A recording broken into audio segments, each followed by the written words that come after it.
Or we are going to touch on Measure C in this agenda, but let's get started. People will trickle in. So Glenn, when you're ready excellent. All right, welcome everybody to our first Budget Committee meeting of 2013. We're about halfway through the 12-13 school year, so again, thank you for continuing to be part of this committee on behalf of the board. So we have a pretty decent agenda today, and we will cover it.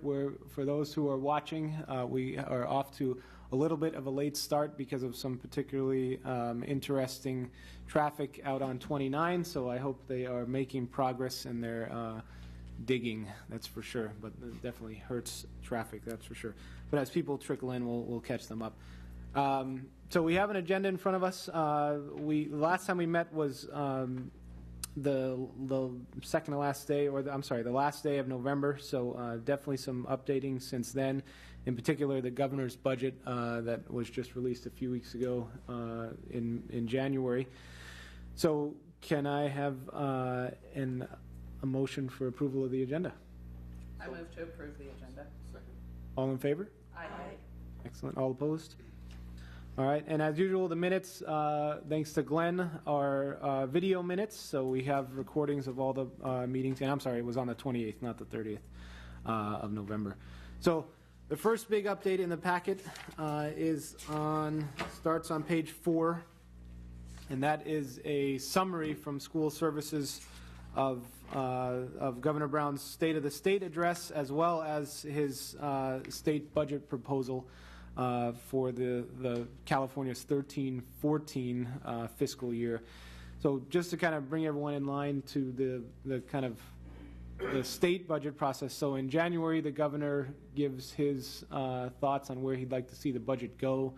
And then between January and kind of just before May, people figure out exactly what it means. And this year, there's some particularly interesting new phrasing, and it's called the locally controlled funding formula, and it actually completely turns, well, not so much completely, but it is a new vision for the school funding model, including what will now be the old-fashioned ideas of revenue limit and basic aid is still out there, but revenue limit is now kind of aggregated into what we used to know as the categorical dollars, and so now kind of the big pie to a revenue limit district is now called the locally controlled funding formula. And although we have 13 pages of it, and I know Mr. Boyette as well, I believe, has been to some meetings in the last 2 or 3 weeks about how everyone is still trying to figure out exactly what this means, but the basic essence is that because of the success of Prop 30 in November, then the funding that was available to education in this current school year will absolutely remain, and then in the next fiscal year there will be more funding available to schools. And so part of that funding will be used for kind of filling up the cash deferrals that are owed throughout the state, and luckily, because of St. Helena's basic aid status, the cash deferrals do not impact us like they do in a traditional revenue limit district. But nonetheless, we do have some of our cash deferred on the categorical side. And so so one piece will go to kind of the new funding will go to deferrals, and then another piece of the new dollars will go towards what is this new vision, or sorry, the remaining piece of the new funding will go to the new vision of this locally controlled funding formula. And so they're still kind of figuring out exactly what it means, but for our purposes, and this is coming directly from School Services as well.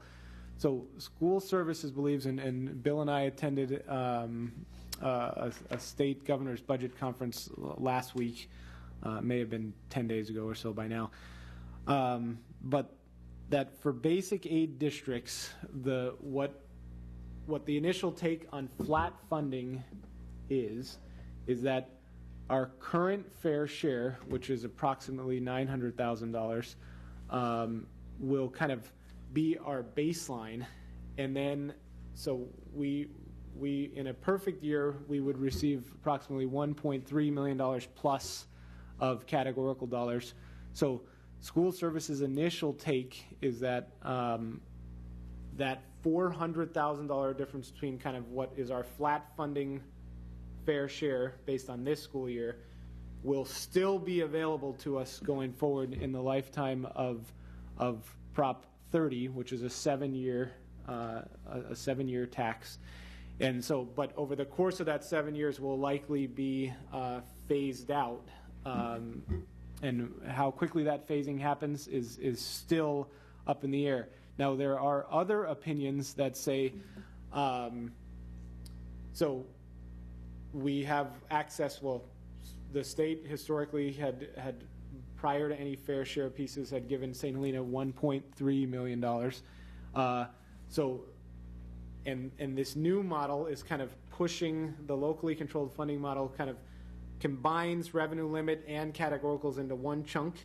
And the part of the exposure of all basic aid districts, true basic aid districts, is that when categoricals and revenue limits are combined into one chunk per ADA, basic aid districts still receive more in property taxes than kind of the combined chunk. So the potential exposure, which again, school services and Bill and I don't believe is the case, but the potential exposure is that if everything gets combined and then the state decides, well, so even when we combine categoricals and revenue limit, so I'll go into an example. Okay, So, I want to just clarify, so I'm not Yeah. understanding what you're saying. yeah, I'm about to, but keep going. I need numbers, yeah. 900,000 We're gonna about to- currently is our fair share number. That's what we haven't been receiving in categoricals, right? It's basically they're taking it from us.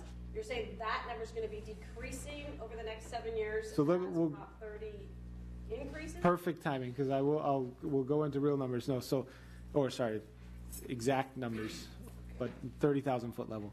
So 900,000 of fair share is what we, and let's go to round numbers. We have $20 million of property tax that we receive. It's more, but 20 million. If we were just to receive our revenue limit funding, we would be in the neighborhood of 8 million plus or minus. I'm sorry, So- the 8 million is what?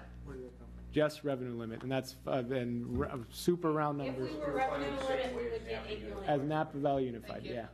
And that is approximately $5,000 per ADA, which is slightly different than enrolled students.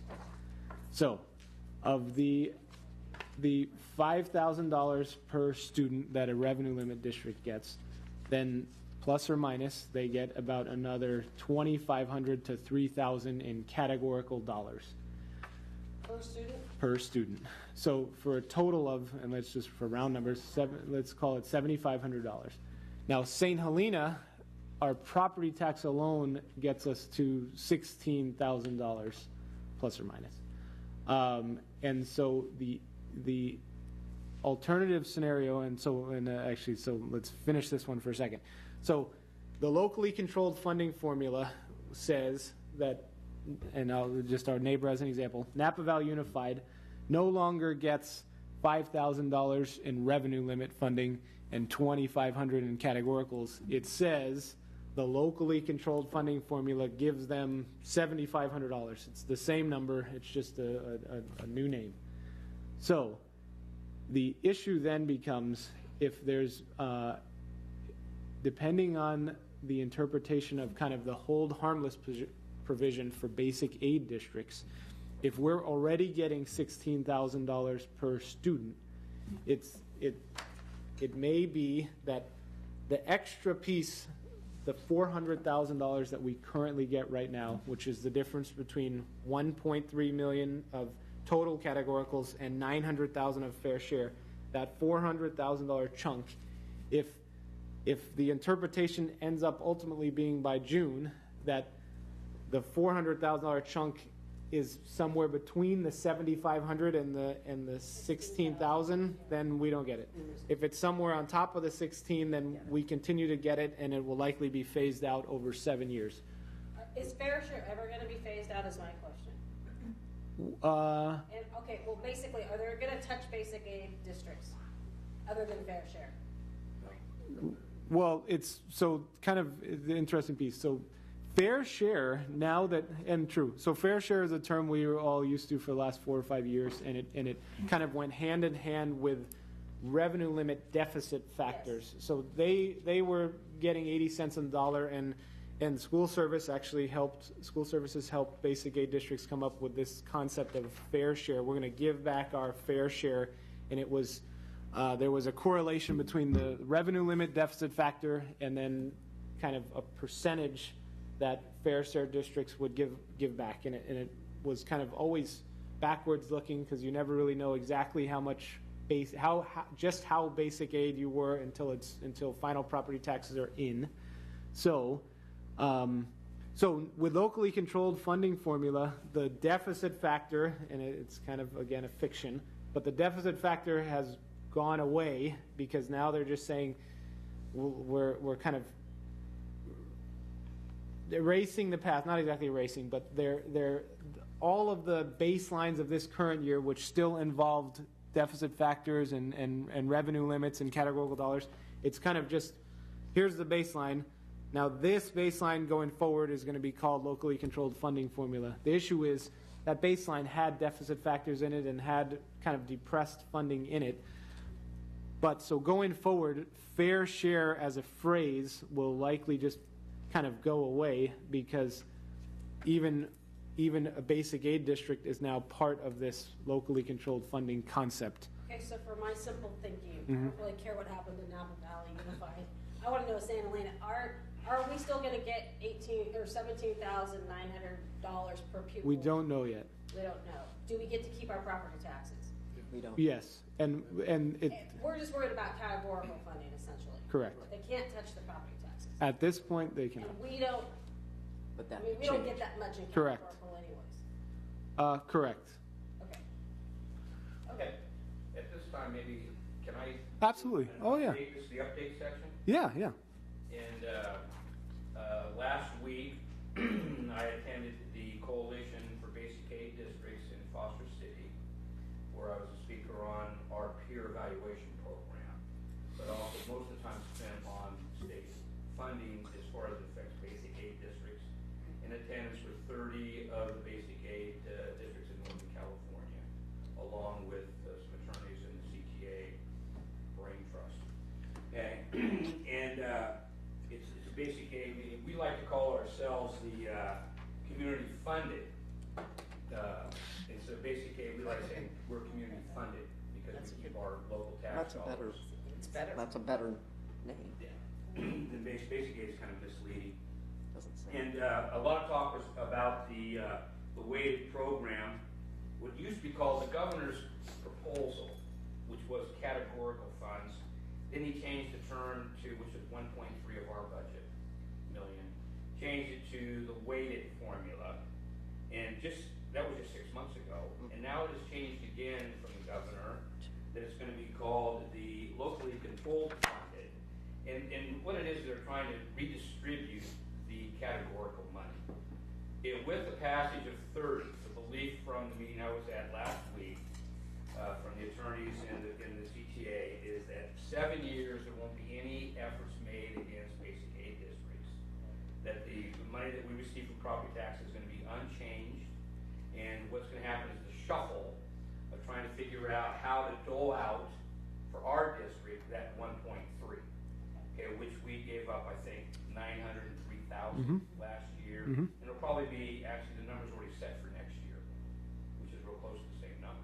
Yeah, I mean, Still giving we're up that amount. We're going to Correct. be giving up that amount that That's we the had to question. do, but this district is very conservative and budgeted to give up 1.3 going into this year. correct. And which pays out, I should mention that in the meeting, this district has raised its reserve at a higher percentage than any of the other 30 basic aid districts that were there last week. You know, and that's not as much money because we're not coming from a very large base. district, how far we're into it, but the amount of money involved is not that much compared to some larger districts. But we, you know, our reserves gained over 100%, and where most of the districts that were there, the 30 districts there last week, have during this 2-year time, have increased their revenues 20 to 40% on the average. Their reserves, That's increase their reserves or their revenues? Their reserves. That's- Their reserves. Their revenues have gone different places. Ours have gone up. You know, some have flattened, some have lost money. Like Hillsburg lost money because American Airlines moved their hub. So those tax dollars that went to those airplanes, which is a huge amount of Right. money, went to Texas or something. That's right. And so they actually, their revenues are down from the local tax because that was a big part of the taxes. And then, but the feeling was very good. It was really optimistic last week that people are now looking at some basic aid districts went to furlough days in the contract that 30 didn't pass. Some districts were going to have furlough days, but because 30 passed, there's not a single basic aid district that I know of that has any furlough days. And even mostly revenue limits like Napa, who had 7 furlough days, have reinstated already this year, 4 back this year, and they're planning on reinstating all of them next year. Now, only about 50% of the districts that have furlough days are going to be reinstating days all the way back next year of the other 900 districts in the state on that. But that's, I just thought I'd report that was the conversation last Wednesday. Things are definitely better looking for all schools in California. Revenues for the state are up, okay, which it would affect that 1.3 million of our budget, okay, and our property taxes are up. They're going to continue. The projections are going to continue to climb, and no one's after. You know, the last time they made a real movement, a couple of state legislators from LA, back in the early 90s. Yeah. It was the early like 90s 7 years was the ago. last time there was really an effort to. In the CTA, which is the largest union association union in the state, who opposes any change in funding for basic aid schools, basically because if the money goes away, if we lose our property tax dollars, and they go back to Sacramento, it doesn't go to the other school districts. It goes into the general fund to solve other state problems. Has that So always been even the revenue districts don't want us to lose our funding. It's not. In the big picture things, it's insignificant, the dollar amount for the 100 schools that are And being. in the big picture, and just to In the get, big picture. in the big picture, basic aid, the excess property tax in basic aid districts is approximately $600 million across the state. The Prop 98 portion of the state's general fund that goes to education is approximately $55 billion. So it's a very small piece It's of really a the small pie. number, and because it wouldn't go to the other school districts, the other school districts, they support the concept of basic aid because this is how schools should be funded. And that's the goal of the revenue limit districts is to somehow get to. Build up, not come All down. kids should be at. Correct. So just to kind of nutshell this for all of us. So going forward between now and May, everyone, including the experts like school services and CASBO and all the other business organizations throughout the state, expects further clarification on what this locally controlled funding formula means. In May, we're going to get the May revised version of the governor's budget, and then by the middle of June or June 30th, we are probably likely to anticipate another balanced budget at the Sacramento level again, because now for what will be the third cycle in a row, they have their pay is tied to passing a timely budget. So ultimately, we'll continue to plan with the information that we have, and we're going to get to budget assumptions later in the agenda. But yes, Jim. Just the bottom line for us, we're expecting to get $400,000 that we might not have been getting if this proposition didn't pass. Is that right? Correct. Right now, that is our assumption going forward. And of that, are they going to hang on to any particular programs, such as class size reduction, deferred maintenance, transportation? I saw those things pop up here in the discussion. So are some of those things still going to be handled separately, or are they part of this total conglomeration of funds? still down to the specific details are still unknown, but we're thinking in kind of the broad spectrum that $400,000 piece, which includes kind of Those things. the pieces of class size reduction and other categorical dollars that haven't been absorbed by fair share, then going forward at least hopefully for the 12-13 school year, for the 13-14 school year next year, we can continue to count on those. But again, over a 7-year period, the other big takeaway from this is that we have to continue to right-size ourselves and kind of govern ourselves because, as always, we want to be diligent about controlling our own destiny and not having to rely on kind of Sacramento. So, I think the classroom size reduction, they for the last 2 years, they have suspended any type of financial penalties to districts that went Right. over 20 to 1 at the lower level, and also the freshman English. Yeah. Okay. And the talk is that they re-implemented at a number of 25. Yeah, 20. It's being kicked around right now. They haven't finalized this. That's all this stuff with the community, locally controlled funding hasn't been resolved. correct. Another question that didn't get answered there was mandated costs. You know, they owe us, the state owes us, that they owe everybody lots of money, these are mandated costs. Mandated costs being things we're required to do, but then they don't pay us. Law requires them to pay us, so they owe us. So did the governor just slide over that? I didn't see where that was mentioned. Well, one piece of kind of the mandated cost puzzle, at least going forward, and again, kind of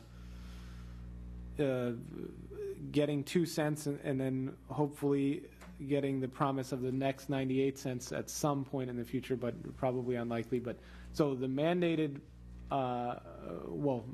costs, where historically we had to kind of track time and literally an hour by a time, depending on the employee, all the way down to the sites and all the way up to district office, and we would submit this paperwork and then go into kind of a fund that the state owes. And yes, St. Helena is owed millions, and the state is owed billions. We're never gonna But going forward, there is a new concept which the governor introduced actually as part of last year's budget called the mandated block grant. So now districts can decide if, instead of submitting this mandated cost paperwork, districts are still required to track that they're doing some of these mandated obligations, but they now have access to the mandated block grant, which is a fraction of the reimbursement, but at least districts get a check. So for this year, St. Helena, or the district, has elected the block grant for our mandated costs, and that is plus or minus, it's a $30,000 number. Again, part of the kind of the categorical pie. So going forward, we'll probably continue to elect the block grant, but the millions that we're owed and the billions that the state the state owes every district is still kind of up in the air. Yes. My question on mandated block then is, if you accept the grants, do you give up the difference between the grant amount and the amount they owe you? In the year you accept it, you do. You do. Yeah. So, So again, you'll never see that again for that year. Fair enough. it would be such a windfall better if we than even nothing. got what's already in the submitted see piece. That and the other piece about the one other piece, which is a real piece, the way that the already existing obligations for mandated costs are supposedly going to get repaid is kind of in order. So if they threw $100 million at it, it's reimbursing things from, pick a year, 2002 or something like that. So it would take kind of the first in, first out kind of Right. piece. So in real time, the access to the mandated block grant now and going forward could make at least a marginal impact in real time, as opposed to kind of the promise which may never happen kind of thing. Because another piece, and then we'll kind of move on, the deficit factors, which includes fair share, are also in theory kind of piling up and part of what the state kind of owes districts. So if that was put into the equation, the number actually gets into the hundreds of billions of dollars over time, over years.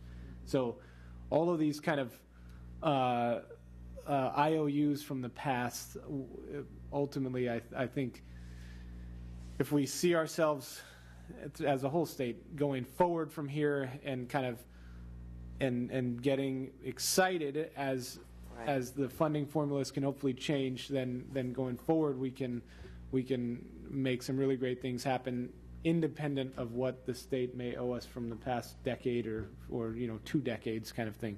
So.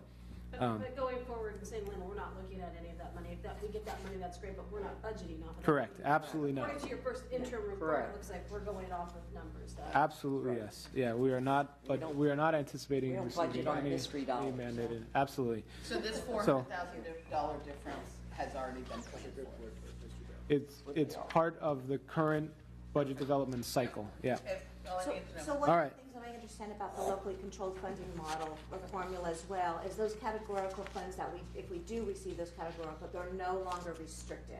We can use those however we want. Is that correct? Correct. And Key piece of information. Oh, that is a key That's what I've read. I mean, I think. the reason why, that is a very good piece of information. Now, the interesting piece is, but here's kind of a nuanced piece of that same, so the $1.3 million of categorical dollars that we have access to, for the last 4 or 5 school years, if we were to have received that whole entire 1.3, there was a significant chunk of those dollars were called Tier 3 categoricals, which were already flexible into unrestricted dollars.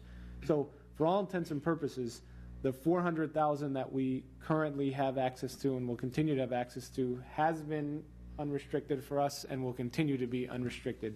But well said. If we ever had access to the 1.3 and kind of they unwound the flex provisions in the locally controlled funding formulas, the theory is that that entire 1.3 or the entire categorical portion for any school district is available for their control, locally controlled. So. All right, so the next piece actually is a piece we can cover relatively quickly in a good way.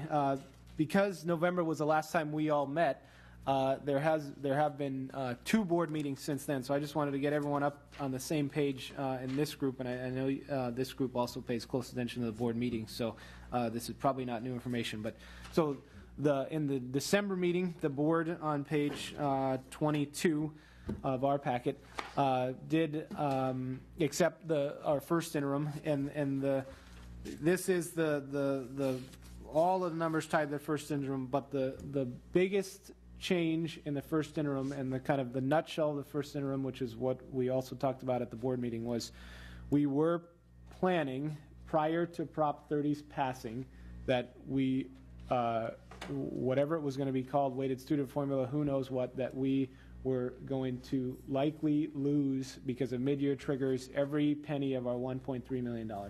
Now that Prop 30 passed, we know that we will be facing $900,000 of fair share, which leaves us $400,000 available. That kind of and that's just from Prop 30.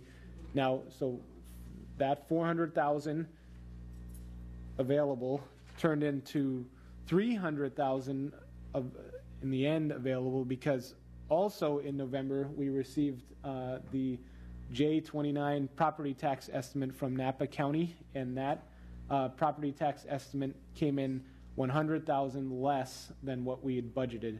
So we had a positive $400,000 from Prop 30 and a negative $100,000 from kind of property tax estimates. We still believe that the Napa County's property tax estimates are very conservative. So we do believe that our conservative approach of 2% increase will likely come true. But at the current percentages, Napa County Assessor's Office believes that it's somewhere closer to the 1.6 to 1.7 range, plus or minus, which again is, in big picture numbers, is about $100,000 less property tax that we're now anticipating than we had. So the takeaway from the first interim is the $300,000 that are now available flowed directly into our reserve in terms of available dollars. And so the reserve did increase from approximately 9% reserve to just over 10%. So, and again, these numbers are, now that we have January, the January governor's budget, and we're working towards second interim, again, these numbers are always, it's kind of a living document, the entire budget. So going forward, we're just going to continue to work with the information we have and go from there. What time of year you actually get the, I know, do we get property taxes once or twice a year? We get property, so we physically get cash. Yeah. We get a trickle in November, we get a chunk in December, then we get another trickle in January, then we usually get almost nothing in February, we get a trickle in March, and then we get a chunk in April. Okay. And then the final number, when just as we're closing our books in July and August, the county treasury and the county assessor are closing their books. So the final property tax balancing number, which they call the teeter number, and I'm assuming it's like literally like it's in kind of end of July, beginning of August is when we have our absolute number. All right. For the previous. For the previous fiscal year ending June 30, exactly. So so that's in a nutshell of first interim, and we're right around the corner from second interim, which will be presented to the board in the March board meeting.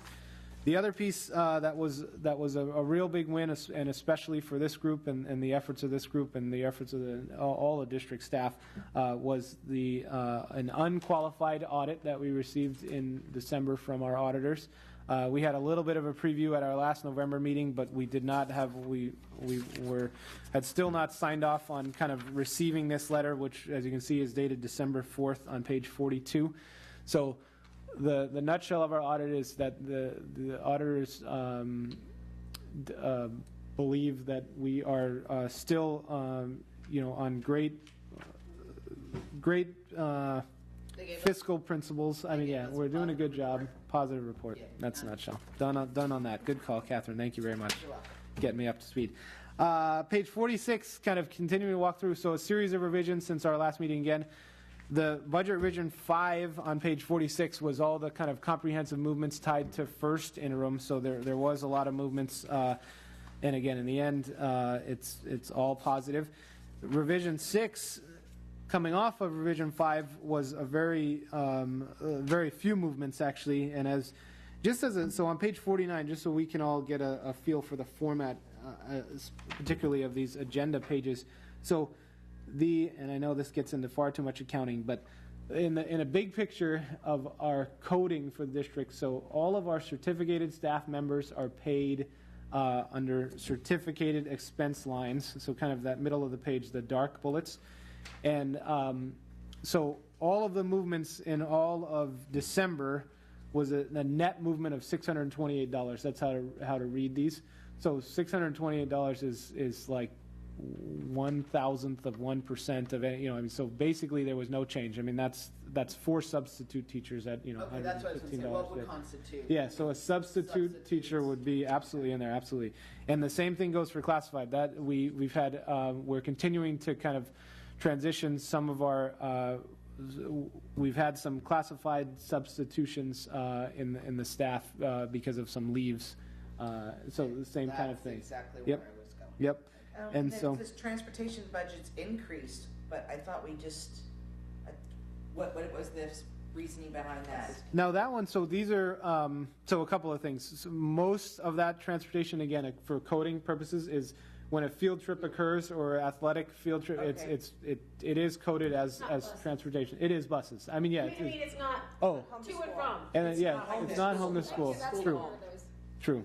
Now, and another piece of this, though, in terms of we are constantly aligning and evaluating our home to school pieces. So we have had some additional special education transportation from the first semester that did cause some realignments. But again, we believe that we're well funded. Money's given by parent groups for field trips. All of it. Oh, I mean, so yes. Oh, I mean, These numbers, our money's included. absolutely yes. Yeah.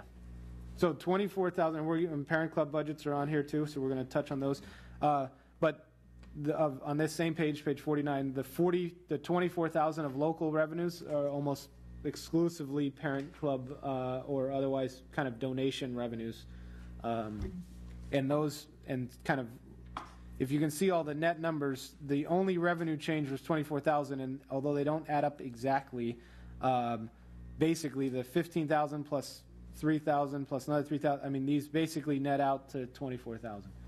So I that's guess my question is the monies that are given by parent groups for transportation, that money is not over on page 46. oh, home. It's not home to school transportation. Absolutely Okay, not. so it's not on the other page 46 and 47, it's only counted on page 49. Correct. And Only these, because in that interim is where you had the movement.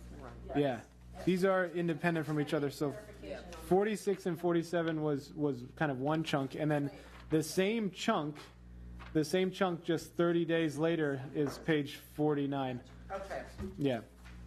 And then revision 7, which the cover page doesn't even exist yet, but this is the first kind of printout of the movements in 7. And on page 51, you can see that we've had $32,000 in receipts for local revenues so far. And let me get to the page that really matters in terms of everything does go in balance, certainly. And so on page 59, right now it's still just a balance. We've had 32,000 of local revenues, and we've had 32,000 of local expenses. Looking at that. Page 59. Page 51 first, sorry. On page 51, we're kind of on the bottom center. Oh, there it is, 32,860. 32, yep. And then on page 59, and again, always a good lesson to figure out how these crazy things pop out of the machine and how we read them. But on page 59, kind of upper center is the same 32,000 of expenditure budgets that now exist. What are statutory benefits? And so, yeah, so statutory benefits are all of the costs associated with salaries. So that includes Social Security taxes, unemployment taxes, STRS and PERS. It also includes our health and welfare benefits. Right, so it's all of that. Do you have to separate that by certificated and classified? Yes, yes. Okay, so this is just a lump sum for whatever For movement all- happened with any of those? Correct, correct. Thanks. And we do also, so this, in between this month, January, and February, we will be analyzing in terms of health and welfare, which will show up certainly in these. We now have our open enrollment results, and we also have moved into the 2013 premiums. And so the new premiums combined with open enrollment changes, we will be bringing to the board changes of our health and welfare budgets in the coming months. Have you seen any kind of change in the number of people on staff on leaves? Or is it, yeah, I think, well, so the short, well, being politically correct? The- Any kind of change? every year we do have leaves. I mean, in every year I've been here, I mean, there things come up. Yeah. And then, so I don't think it's outsized by any means. And we do have, and then in terms, so extended leaves are one thing. Substitutes are also not outsized as well. I mean, the day-to-day kind of either Yeah. sick or anything like that. I was thinking more of the extended extended leaves. pieces, And no. I don't know if it's just because I'm more aware of it, that it seems like there's more, and that's why I was asking if you have noticed over the past several years if there's been a change. No, it must just be where there. You know, I mean, in Right, terms of yeah, where, yeah. I just happen to So- be closer to it, okay. Yeah, and we're talking about a handful of, less than a handful of leaves.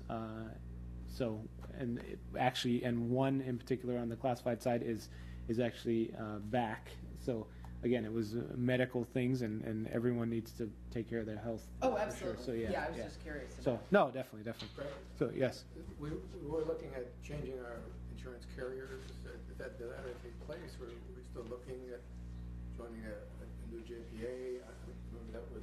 We are always looking. In fact, next week, Mr. Boyette and I will be at kind of the first of the 2013 Benefits Committee meetings.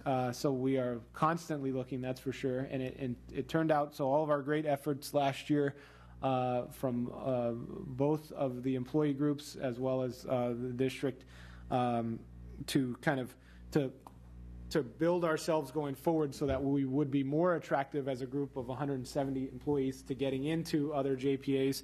All of that hard work is absolutely still a foundation we can use to go forward and get into another JPA. Interestingly, after when we, it's a lot of a chicken of the egg with getting into other JPAs because they don't know the numbers from the Blues and Kaiser until kind of September plus or minus of 4 or 5 months ago kind of thing. And so they can't tell us until we get close, and then by that point we've already either given notice or committed to our other JPA.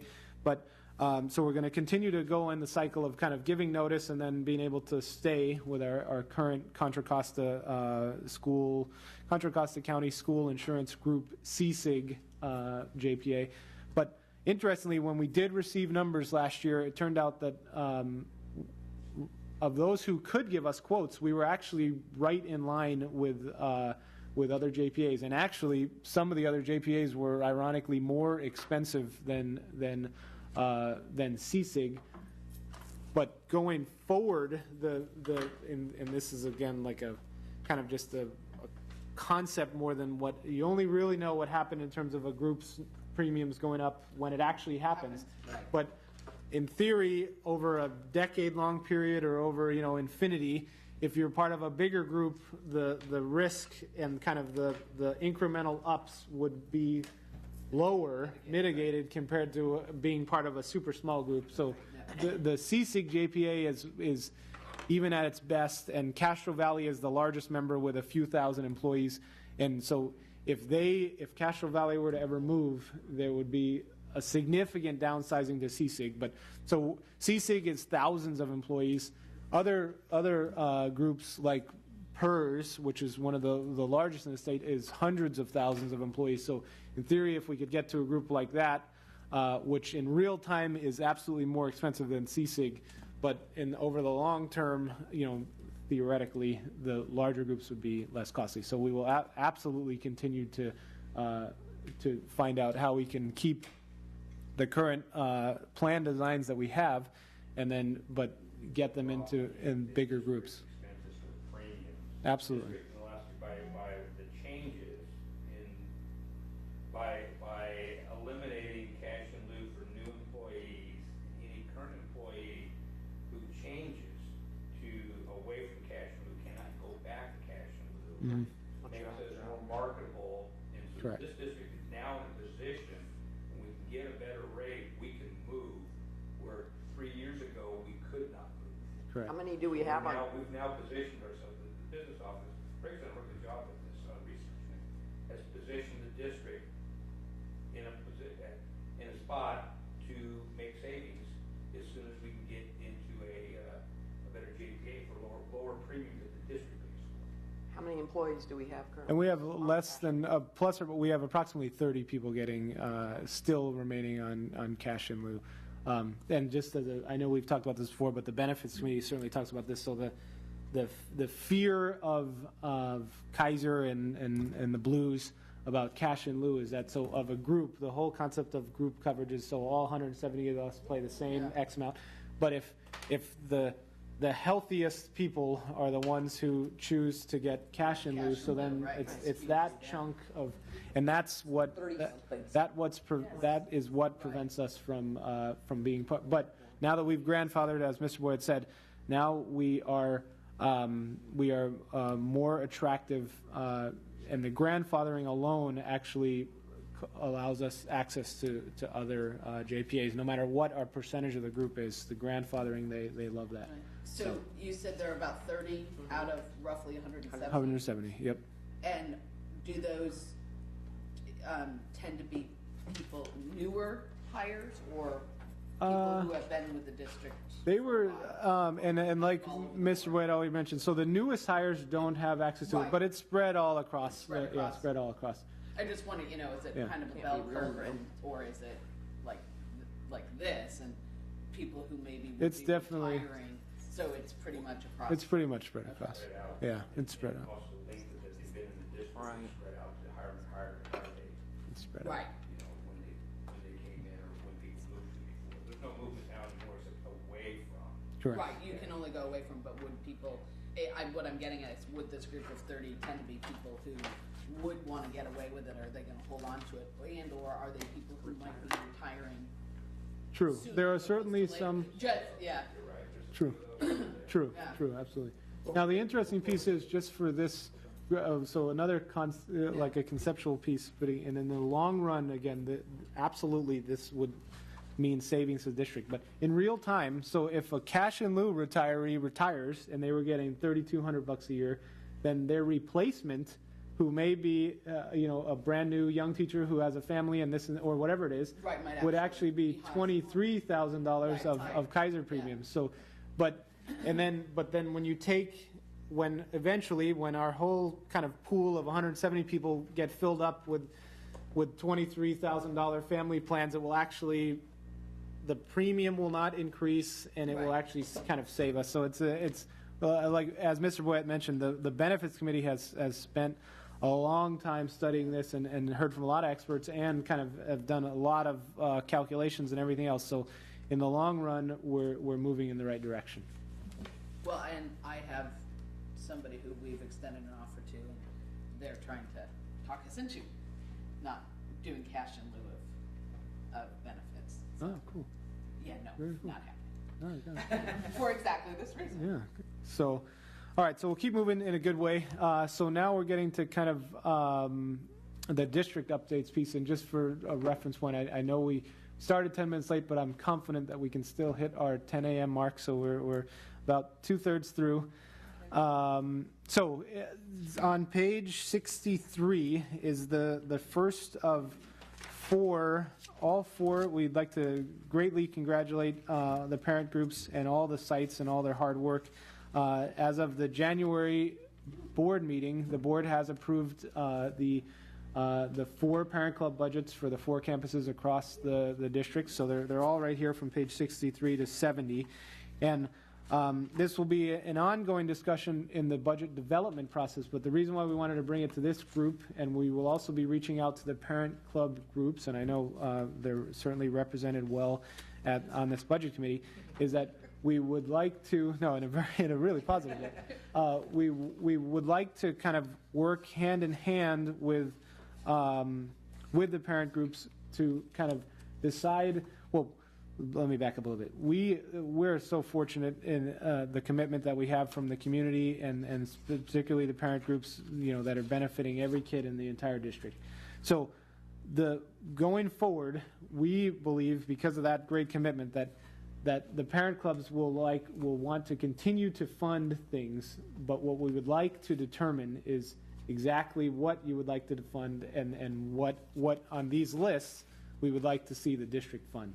So we will be working hand in hand in the budget development process to work with the parent clubs and decide what on these lists we're not going to cycle into future years, and then all parties, the parent clubs and the teachers and other staff members and students, everyone is clear about what can be asked of parent clubs and what should be asked of the district. When is that going to be happening?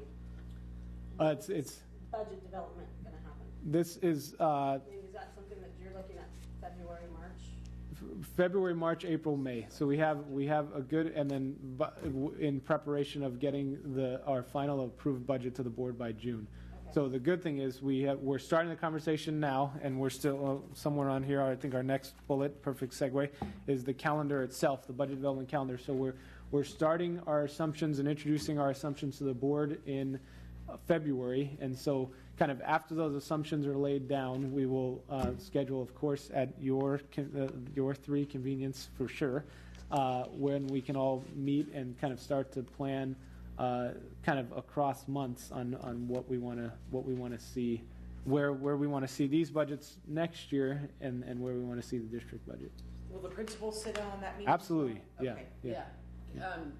And are you only focusing on the parent groups, or is this a conversation that you were also having with other organizations that fund things for the school? Well, I think it's because the parent groups are our largest funders. I think we're going to start the model with the parent groups, and then so, for instance, something like the St. Helena Public Schools Foundation. What a great segue! True, and I know it's certainly in the context of the parent group budgets, and I mean the local foundation budgets. So in real time, so for instance, last week, and because we know that the grants are applied kind of in previous months, and then by the time they're kind of funded, it's months and months later. So something came up with a special ed grant, and because of the way the grants are are written, and then kind of awarded, if they do have to be followed, and certainly the district follows them to the T, but until the requisition hit the fiscal office, and it was a nominal, a very appreciated amount of money, but we're $100 plus or minus. But we actually have special ed budgets in the district for the exact same purposes. So that was a real-time example of where if we can have the conversations going forward, that we'll no longer be taking either parent club requests and or public school foundation requests, or you name the group for X, Y, and Z, then we will be able to point back to those who are asking and say the proper channels are to ask the district, or the proper channels are to ask for the parent clubs. Right. That communication process for sure needs to be streamlined, and in the high school in particular. Okay. And we're working on that after we just did our last. Absolutely. So, but that's why it's important that principals be there, and then that gets down to department heads, because that's, the high school parent group gets hit up for significant things, and with the smallest budget, it just doesn't work, so. Absolutely. And so and that's why we're bringing it to this group, and why we're looking, and it's very positive. And at our administrative councils, as well as our curriculum and operation councils, which are made up of the principals, this is also a monthly discussion. So again, going to be part of the process, and we're excited about where we can go with it in next year's cycles, because kind of once we're kind of set for a given year, we kind of have to refine as much as possible within what we have approved, and then go from there and learn and kind of build on it for the next cycle. So I think we can make some really positive strides in terms of the process, and we are, and that's a perfect timing too we have made huge strides in the last 3 or 4 years about bringing things back to the district, having these budgets which do exist within the district financial system, and I mean enormous success, and that's a testament to the commitment of all of the parent groups in particular, and all the treasurers that are constantly in contact with us and making sure things are happening properly. So it's been a huge and positive change for the better, and now we're continuing to refine the process. So Greg, I've got a couple of questions. Yeah. My first question is so the parent groups bring their budgets to the board for to be ratified. How about our other organizations, FFA, Saints, SAA, Saints Athletic? Do they have budgets? Do they have budgets, and why don't they come to us as well? So they do have budgets slightly, but they don't flow through district in the same way that the parent clubs would. So for instance, so St. Helena Athletics Foundation or whatever for their Saints Athletic Association. Well, it's certainly a conversation going forward that we could have with those groups, but they are traditionally, parent groups are more directly, and this is throughout all districts, including our neighboring districts. Parent clubs flow more directly through the district because of kind of the more daily level of kind of interaction, whether it's $10 worth of something. I mean, we get a lot of requisitions. Interestingly, this is another ironic little piece. These 4 budgets of the parent club have approximately as many account lines transactions as our entire $23 million general fund budget. So which is very exciting and does show how very detailed and nuanced these budgets can get, and kind of versus, although not exactly, but so the kind of athletic boosters and other kind of bigger pieces, when they are paying for larger pieces that they want to sponsor and pay for, they're kind of keeping it in their own entity. Does it have to do with that we're more curriculum based and they're more extracurricular based? Not even, because there's a lot of extracurricular that parent clubs cover too. So the long and the short of it is, we can absolutely we can engage those groups in those conversations. I think that the model that we have set up with the parent clubs and flowing through the district, we can try to recreate that model with any group that would be interested in participating. And just on another big positive and in real time. So the ag boosters, they have committed significant dollars directly to the district, which the board has approved for instance, the $150,000 plus of welders out in the new vocational education complex. So historically, and not just in St. Helena, but it would certainly have been possible for them to write a check to our vendor up in Calistoga, and just all of a sudden the welders would have shown up. But we absolutely went through the fully auditable channels, especially in the context of a facilities project, where the board approved the grant. The ag boosters wrote us a $153,000 check, and now the invoice is coming directly to the district to pay for those welders. I guess my question is do we have a real good idea exactly what is being funded?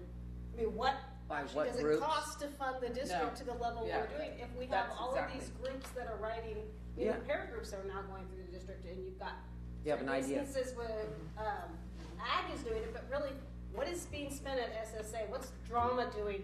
It would be interesting to know what it really What's costs the true district cost to to run this district to the level we run it at? And I think that goes back to the same ongoing conversation that we've had about unified fundraising is even within our own groups, we don't know what other people are funding. We don't know what their process is. We don't know how much money they have. What are they writing things to?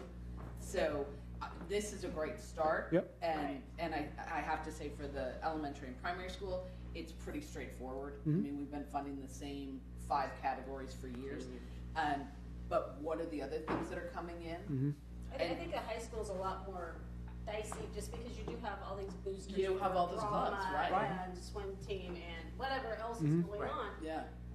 I would love to know what it really costs to provide all these services to our students. Because then that goes to the next part is our fundraising is going to come to a crash and halt.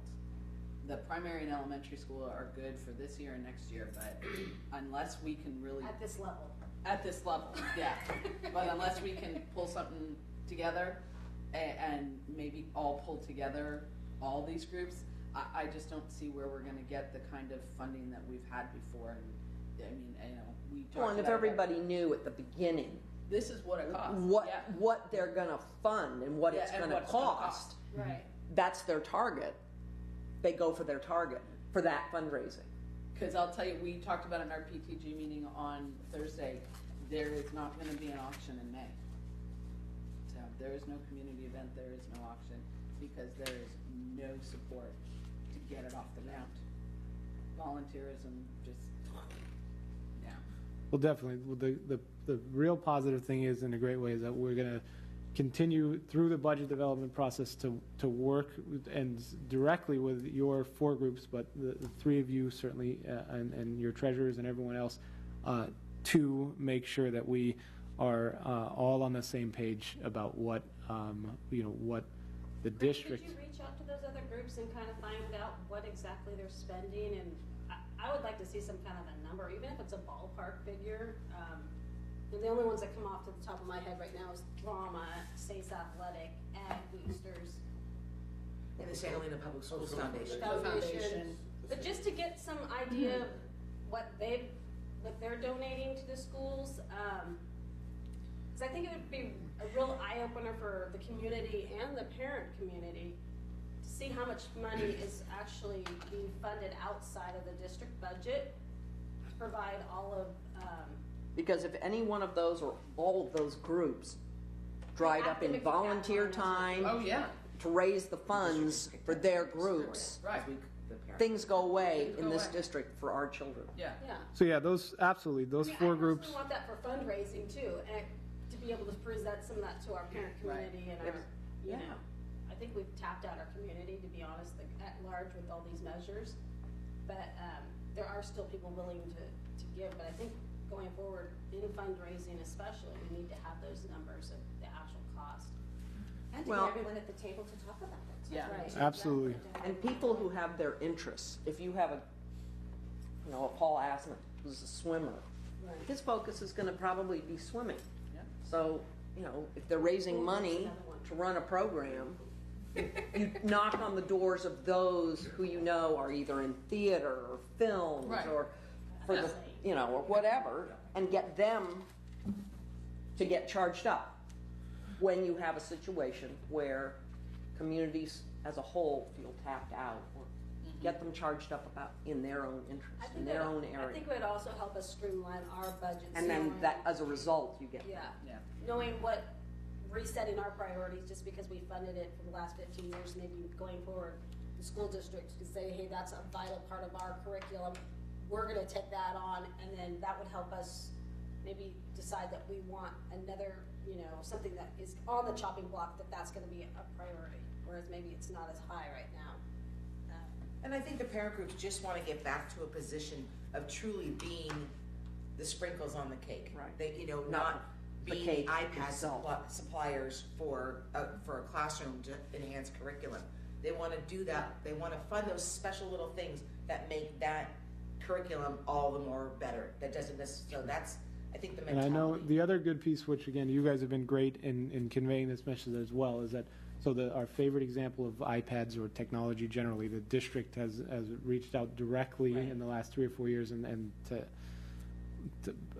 again, the requisitions go through the fiscal office. So I'm not aware of a technology item that the parent club was not fully committed to kind of purchasing, and the district has purchased significant amounts of hundreds of thousands of dollars in technology in the last 3 school years, thanks to the board's commitment, Well, I to think make that happen. that's the board, the previous board, I have to say.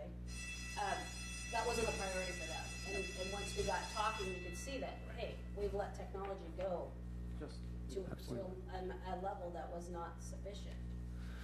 So, Another perfect segue right into the budget development, which will, Mike said, yeah. this is actually an easy question. Okay. So what is the process gonna be as far as the budget, getting the budget assumptions going and bringing the parent groups in? How is the process gonna work? So after the board hears kind of our first round of budget assumptions, and we'll continue to bring refined assumptions to the board throughout March, April, and May. And then it will be in that same timeline, that kind of March, April, March particularly, to start the conversation, and then April, May to do you kind call of those meetings, finish Rick, the. or who? Yeah, we will call those meetings. So it's it's the March, April, May timeline where these conversations will finish leading up into the final adopted budget kind of by the first half of June, for bringing it to the board by the second half of June. So. Thank you. And there we go. So the budget calendar, just to kind of refresh us back to where we were actually in November in the board meeting, but on page 74 is right where we are in terms of sorry, they're on the bus. Sorry, it's double-sided, but saving trees, even though we killed a lot to make all these packets. So page 74 on the very top shows, so we're right there. The governor's budget is upon us in January. We have, Bill and I both have been giving updates to the board, not only at the board meeting, but also kind of where applicable in terms of what the governor's budget means. And we're right here at our meeting, January 30th for the Budget Committee, and then we're about to touch on assumptions. But February 14th, we're going to be bringing assumptions to the board and kind of, again, our first preliminary round of assumptions. And again, they will continue to refine throughout the process. So page 76 is our first set of assumptions for this current school year. I'm sorry, for the budget development process in this school year, for next year's budget. A couple of key takeaways that we're, again, always remaining conservative in the process. On the middle of page 76, we believe that a 2% property tax increase will remain a very, very, very conservative property tax estimate. We will work with budgets with levels at kind of 0.5% increments, but assuming kind of flat funding and all the way up to, yes, Jim? I was reading that there is an effort to have a bill attached that would pick up funding from Howell Mountain and Polk Valley, that you're working with the county on that? Correct. And actually we heard at our last meeting in January, we actually had, it was January, right, Jeannie? Yeah. We had a joint meeting actually with Howell Mountain, and Barbara Nemco from the county office came and kind of gave both boards an update on that progress. Now, so interestingly, because of the locally controlled funding formula and the new languages associated with that, with that formula, so the current language that we are working with Sacramento to implement is based on previous terminologies like revenue limit and other pieces. So we are continuing to work with our advisors, our Sacramento advisor group, of how to rework the wording that is needed to fit into the governor's current version of how revenue limit districts are funding. But just to give everyone out there watching the little background on this, so the model would be for high school students that come from Pope and Howell would be similar to the district of choice model, which means if that Sacramento basically funds 70% of what historically was the revenue limit funding for a given student. So that's kind of what we're working in. The great work of this committee to endorse, and then the board to recommend to approve our district of choice status as a district allows us to at least have this conversation with or continue to have the conversation with Sacramento, and we do think the efforts will pay off. When they will pay off, we're not sure, but at this point right now, the only assumption we're making about revenue, whether it's from Pope and Howell or district of choice, is the current district of choice model that we have, which is anyone in K-8 that is in our district through a district of choice application and is from a revenue limit district, we receive funding from Sacramento because of that. So in that category, that is, yes, there's about 55. And that's based off of that? 70% of. Well, is that based off of the verifications that just went out in November? Those verifications are a key and absolute, and we thank everyone for being committed to annually turning in those verifications. And I know there are still kind of some hanging out there, so thank you again for kind of continuing this process. The verifications are absolutely key and part of the law, which leads directly to us receiving this $186,000, because if we can't verify, through the verification process of 100% of our students, we then can clarify how, at each grade level, how many positions are available for district of choice. So if we cannot clarify those positions, then it starts to break down, and again, something that happened in January, but we define a set amount of people in a given grade, and then when we have the district of choice lottery, and the wait list that comes along with that lottery, the only reason that the wait list exists is because we know for sure that we have 76 kids in fourth grade, and of those fourth graders, if through the district of choice application process, if we get a 77th and a 78th and a 79th, they're on the wait list because there's no room for them. But again, so it's all part of a very detailed ed code about district of choice, and which we intend to continue to follow. Absolutely. It's not Big Brother watching. No, absolutely no. So I'm sorry, so to clarify. Yeah. You are in discussion with, you've started a conversation with Howell Mountain, Poke Valley about potentially following this same sort of model for funds for high school students. Absolutely. And then right here, so the no revenue, the key line from that is no revenue is, from Yeah.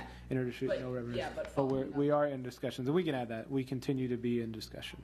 With, Take legislation. Yeah. Discussion Thank you. with Sacramento, yeah. okay, And we've never been able to get a point where we get that We could do legislation. that It looks before. like now we are. yes. Yeah. So then, second, how long is the wait list? There was, No, I'm sorry, not how many people on it. If There were someone was on a wait list, when would they find out? What's the cutoff? I mean, could you be waiting until school starts because somebody might have? yes, because people, yeah.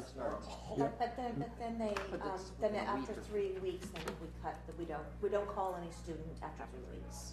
If Okay. there's an opening, it's the thought to keep them in the school that they are just Yeah. because that's the right thing. The program, the right thing to do, yep. Just one other piece before we leave page 76, and we're marching towards, we've got about 5-ish minutes plus or minus. So on page 76, the local funding formula, locally controlled funding formula is still kind of final clarifications will be coming during the budget development process. So whatever those clarifications are, we'll make it in here. It's that very last bullet on the page. And let me just see some other kind of highlights. Can I ask you something? Of course. School Yeah, and actually, why don't we just go to, well, you guys ask, and then Okay, we'll go page from there. 78, school site Perfect. locations. Perfect? Would I be delusional in my hopefulness to think that there could be an increase in school site budgets? I can just speak, for example, on to RLS. Mary Allen is pretty much has her school site budget spent by December. Hence is why the parent group gets hit up for a lot of things that shouldn't necessarily be funded through her site. So it sounds like they don't get enough money. Exactly. A lot of them don't. So just throwing it out there. But RLS, Absolutely. If there's, And then my question on that, with that, is it just lottery money that goes to that site budget? Is it just the funds coming in from lottery that goes to the sites, or is there additional budget money from our general fund that goes into that site fund? There are, in the case of RLS and the high school, they get their unrestricted lottery allocation. RLS and the high school also get tens of thousands of dollars for athletics and other items that come directly from the general fund, and they control. So again, we will absolutely. I guess my question is, it doesn't seem like they're sufficiently funded from our perspective. Well, If they're spending their budgets underfunded. by December, then they're not sufficiently well, so we'll have. or they're spending beyond their. And we're going to bring this one back for sure. I mean, not on so paper. the other piece is, there is relative to, and just to bring everyone kind of into perspective, but so the per student funding in terms of site control, unrestricted site control, the per student funding is off the charts compared to the rest of the 1,000 districts in the state. And I know we hold ourselves to a higher standard, so again, we will continue. What is that site number? Do you know it? It's in the $120 per kid plus range. Okay, and that's the And I'm site sorry, per budget. student. I'm sorry, site. That's the site budget we're talking. Site council, or the. Yeah, the unrestricted site budget, absolutely. Okay, so I'm sorry, so you're saying total, it's about $120 per student? That's just in lottery funding. That's what I Okay. wanted to ask. All That's right. from the lottery So, yeah. funds. Okay. And then there is, so at RLS and the high school I'm there. just trying to wonder if our Yes. principal is not allocating the money appropriately, or if she's not giving enough, you know what I mean? Or if Yes, she's not no, I'm giving with you. enough on this side. Or her budget that she's putting in for isn't realistic. RLS and the high school also receive. If she's running out of paper. They receive general fund contributions to their athletic programs. General fund contribution. They also receive some unrestricted general fund administrative principals flexible funds. Right. And so, every site is, the district is absolutely committed to funding all of the needs. The conversations that are continuing all the time, every week, every day for that matter, are the wants versus needs. And we are working towards, it's been a multi-year process. We've gotten significantly better about deciding what wants and needs are, and kind of at least starting to define, continuing to define the conversation. Because again, there's always going to be those who believe that wants are needs. And so, and the other piece is, and just to kind of bring back one more visual, because I always use my hands way too much, is that, remember, it's all of the wants that get us kind of in this direction. Right. And it's, if we can get the needs going in kind of a flowing, 10 things or whatever, in a given 10 things we're going to tackle and get great at, then it's going to be kind of that cultural shift that takes us into the kind of upper level of everything, where we can kind of move forward together and another real-time example, which is actually, and so not that you guys need any more examples for fire, but so even in our data systems and some of our software, there actually was a grant that went to a different data system that kind of no one knew about until the grant was already kind of over. So now we have data that we're trying to work with and trying to move forward together and really learn at the K-12 level, like how to use it, how to deploy it, how to make students better. And then we have one system that's kind of going this way for a few people that like that version of the data. And meanwhile, it's all the same data. So we're, again, always refining and always going forward. Do the primary and elementary schools get anything other than the lottery funds? They get, they have some principal discretionary allocation. Which comes from? Which comes from the general fund. Right. And then they also have,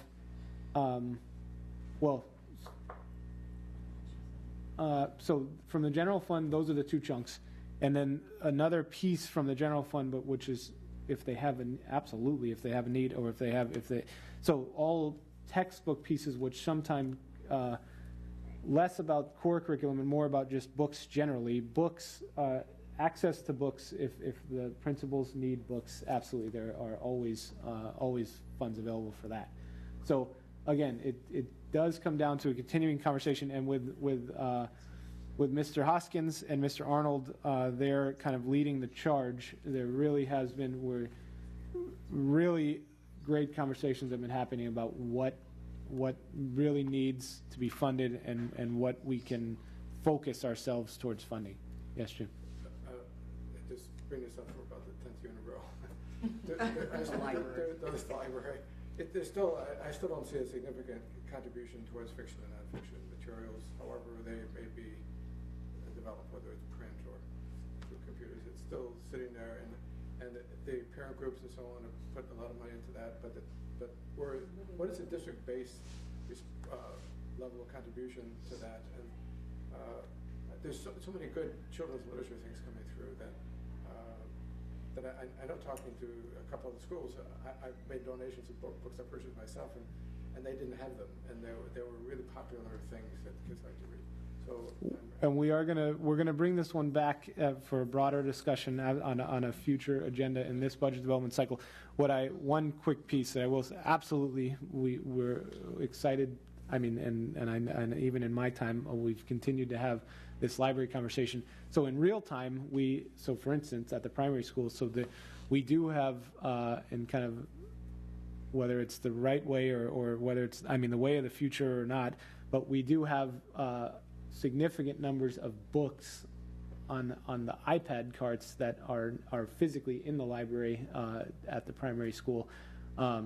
So anyway, so it's kind of, I think with the new planning that we now have available to us through the technology endowment and how that may fit into kind of the kind of e-reader part of the library equation, then we can absolutely continue to have those conversations. And I think as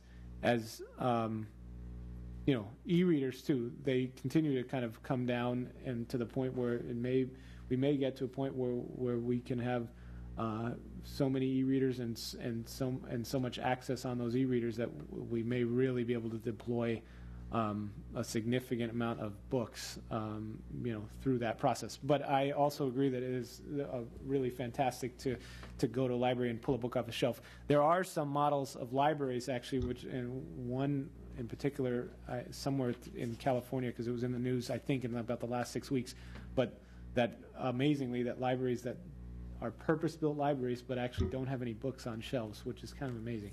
So anyway, we'll see where it goes. So if there's any, and we're a touch over, but if I could ask for a few more minutes, if everybody's game with that, we'll cover the last few things. No problem. We're going to continue to bring back the assumptions to every budget committee meeting. So, you know, bring back any questions you have for next round, and then we'll continue to kind of refine this.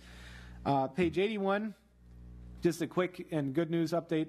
We are about to be in receipt from PG&E of a $23 million.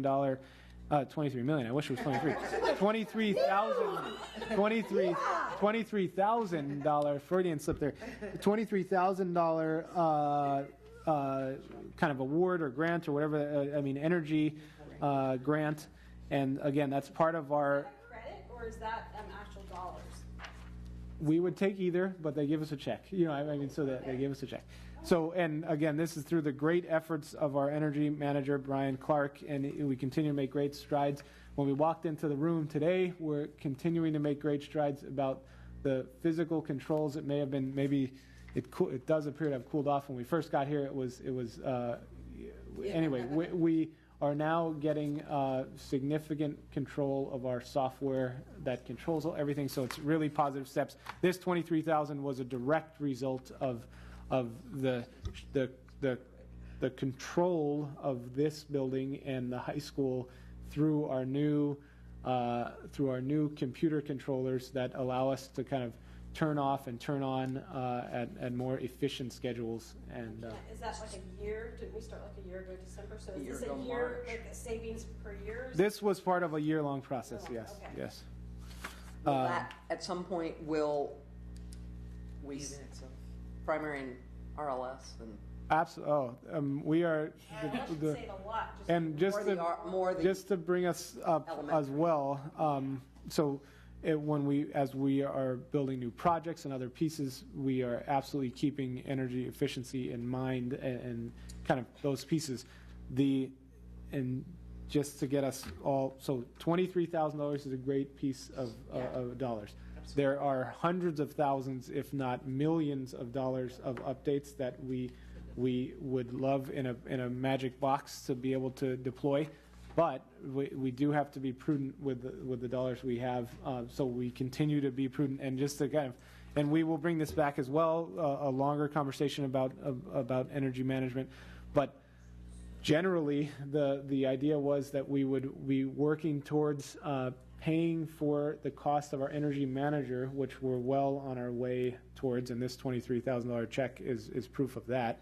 And then kind of the next tier or the further tiers of the cycle would be as we kind of save money through energy, then we reinvest those dollars kind of in the program. So, like, take this building. Mm-hmm. Did this not have a BMS system? Or was there one that was just not programmed and Correct. utilized?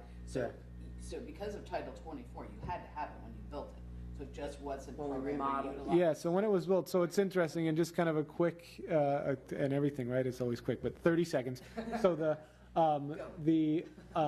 so when this building was finished, it absolutely had a controller, and then it still has that, for all intents and purposes, layered deep within it, somewhere in the bowels. I'm kidding.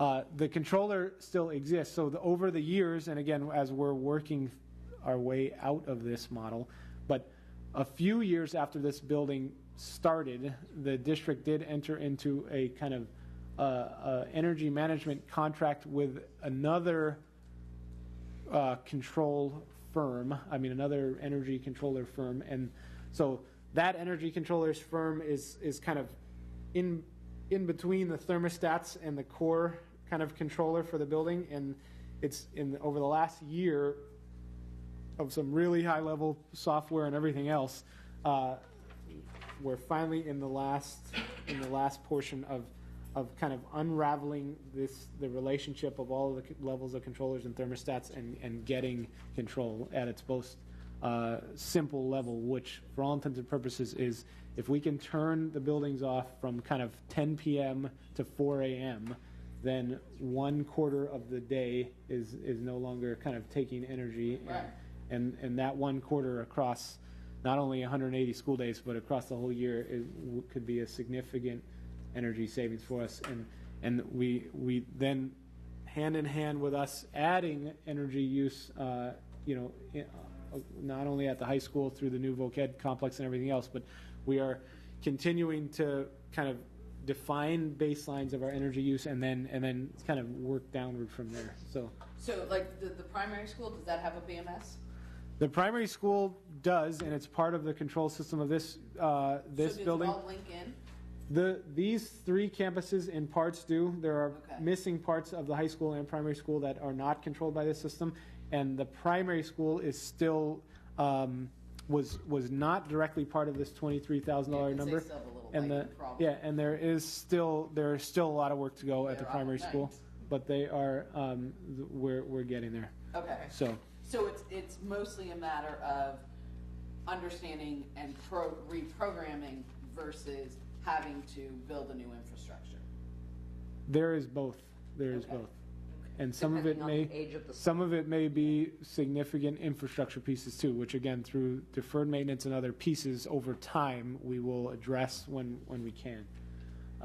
But yeah, no, there are absolutely infrastructure issues, so we have to address those as well. All right, so, and just to kind of fast forward us to the last piece, and this one really will be 30 seconds. We're going to bring back this Measure C conversation to our next meeting. But here is, and I saved this because I knew we'd just be diving into it and uncontrollably not able to get our eyes off of this sheet. But what we would like to introduce as part of the conversation, and certainly Measure C and the facilities behind it are usually a facilities discussion conversation, absolutely. What we wanted to introduce to this committee is that it's so exciting to have the support and all the support of working up to to the passions of Measure C, and we have 2 pivotal members here among this group that played a huge role, Nell and Jim, of course. And then, so we have authorization for these dollars, the Measure B and C dollars, for a total of $60 million. The issue is we do not have that. It's not like as soon as the vote happens, the cash is here. So part of the commitment of the board and in the actual and in the certainly in the ballot language is that we have very strict valuations to stick to in terms of how we pay back the 60 million. Sorry, I keep hitting this. The 60 million, and because of those strict payback issues, or not issues, but protocols, we have so we've been able to sell $23 million plus of Measure B money, but the remaining $6 million plus of Measure B, and then the entirety of the $30 million of Measure C have not been sold yet. And so currently that $36 million plus is in the direct line of sight and kind of a statewide conversation right now about capital appreciation bonds and CABs. And so pretty much universally, cabs are used as part of the overall process in bond issuances. And although it's not exactly analogous, for all intents and purposes, every single mortgage in the state of California that is even a home mortgage or anything else is basically a cab, although those are more aligned to the current interest bonds, although not exactly. So long and the short of it is that there is significant conversation right now at the Sacramento level and then with our board that how we will kind of access this first round of cash tied to the 36 million. There are options in front of us, and we'll bring it back next time to talk about it, but those options do involve cabs, and they do involve different payback periods that do absolutely mean that over the course of the payback, there are $1 million swings in terms of how much will ultimately be paid back, depending on which type of kind of issuance and what checks are written to us in real time. Now, we are positive that there are a lot of balancing and a lot of decisions that the board will be making, but and two big ones to keep in mind is that the current interest rate environment is very ideal, and we still do have the first round of issuances tied to Measure B were significantly subsidized by the federal government with the Qualified School Construction Bond, QSCB, QSCIBs. And so we're already kind of, if we were going to think about this as like analogies escape me right now, but we're kind of already net really, really positive with kind of the great interest subsidies that we're getting from the federal government in terms of the whole 60 million. And then so going forward with the 36 million that we are currently trying to access, when we get whatever the first round of funding is, depending on if the larger chunk we can get, the issuance cost itself will come down. Now, the larger chunks also may or do correlate to the payback periods, and there are $1 million swings ultimately kind of 25 years from now in terms of the payback schedules, which the board will be very, very diligent about. So the current interest rate environment and delay may in the long run change the interest that we have access to, which will bring up costs in the payback.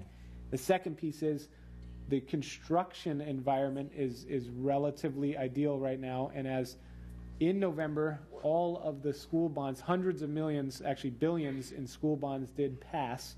So did pass. So and facility school bonds.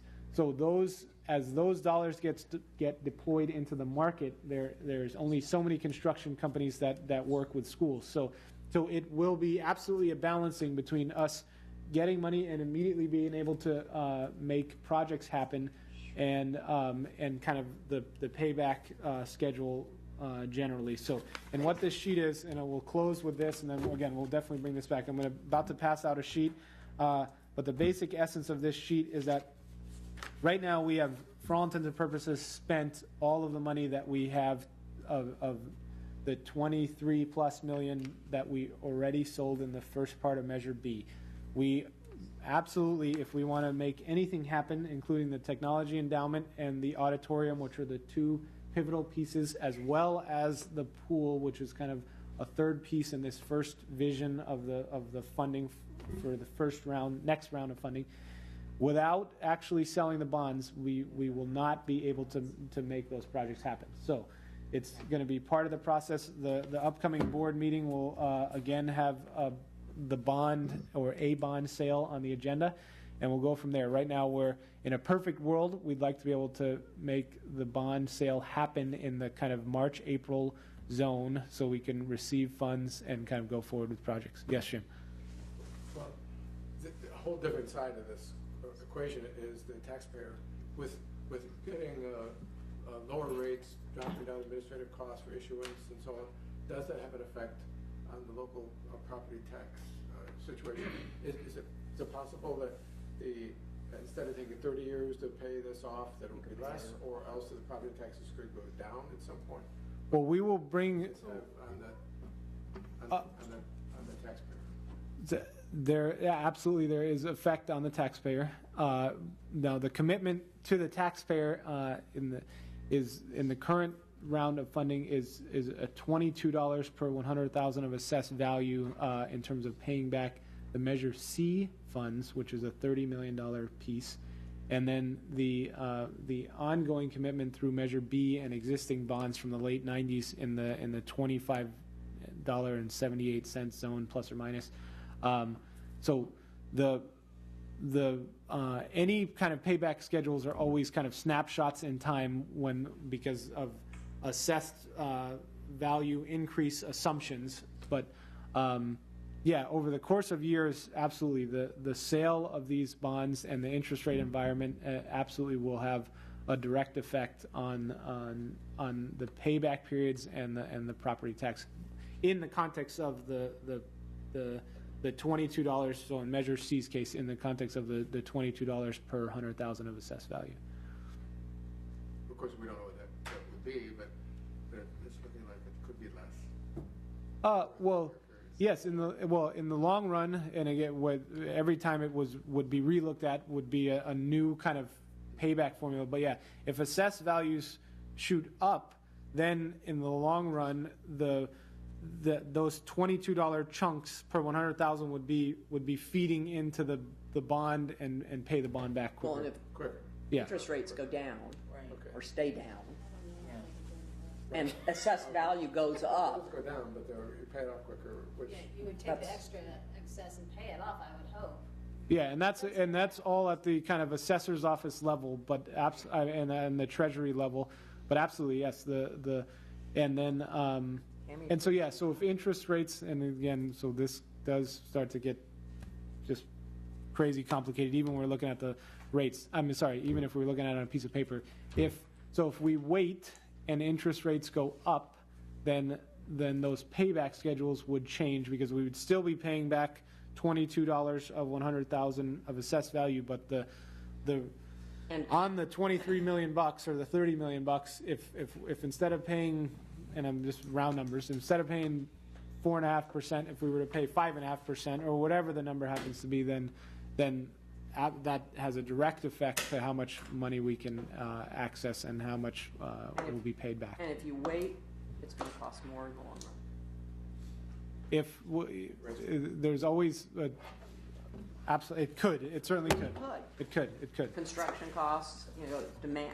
There are only a few firms, not few, but there are a few firms that do school facilities buildings. Yes. Now the one more, so just as one quick, so we do have some future agenda items on here. If you guys would like to email any more, I'll add them to the list. We're going to come back with these agenda items. And our next meeting is February 27th. And if I could get a motion for adjournment, then we'll go from there. Make a motion to adjourn. Excellent. Thank you. My second. Thanks, guys. Thanks for being here. Thank you very Thank much. you. Thanks.